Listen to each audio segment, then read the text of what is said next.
It was a return to life by candles and flashlights in Ukraine's capital after a ferocious assault by Russia using nearly 200 missiles and drones. The target, Ukraine's energy infrastructure. It is inconvenient, painful sometimes, especially when you have an electric stove for cooking. There is no light for about 2 or 3 hours. The darkness weighs me down. The mood is sad, but we have to wait and believe. We live with hope because it's much more difficult for our fighters and guys on the front lines now. Guarantees that Putin will not come back. In an interview with Sky News, Ukrainian President Volodymyr Zelenskyy is, for the first time, suggesting his possible terms for a negotiated ceasefire.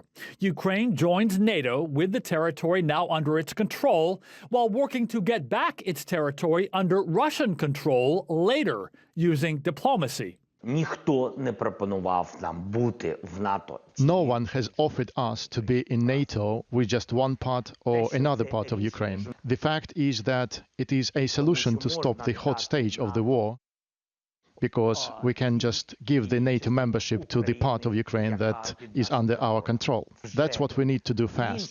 And then Ukraine can get back the other part of its territory diplomatically. But most military analysts agree Ukraine joining NATO is the reddest of red lines for Russia, which has always sought to block Ukraine's NATO membership.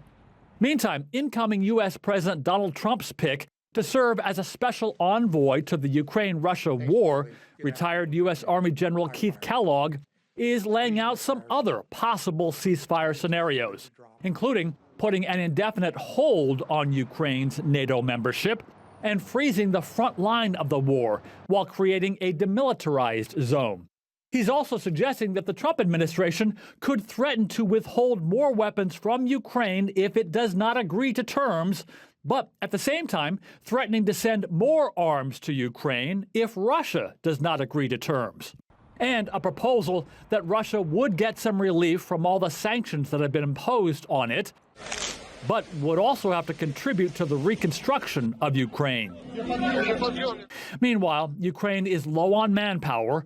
The U.S. is urging it to conscript younger men into the fight, and Russian forces are reportedly pushing deeper into Ukraine than ever before in this nearly 3-year fight. Andy Roseman, TRT World.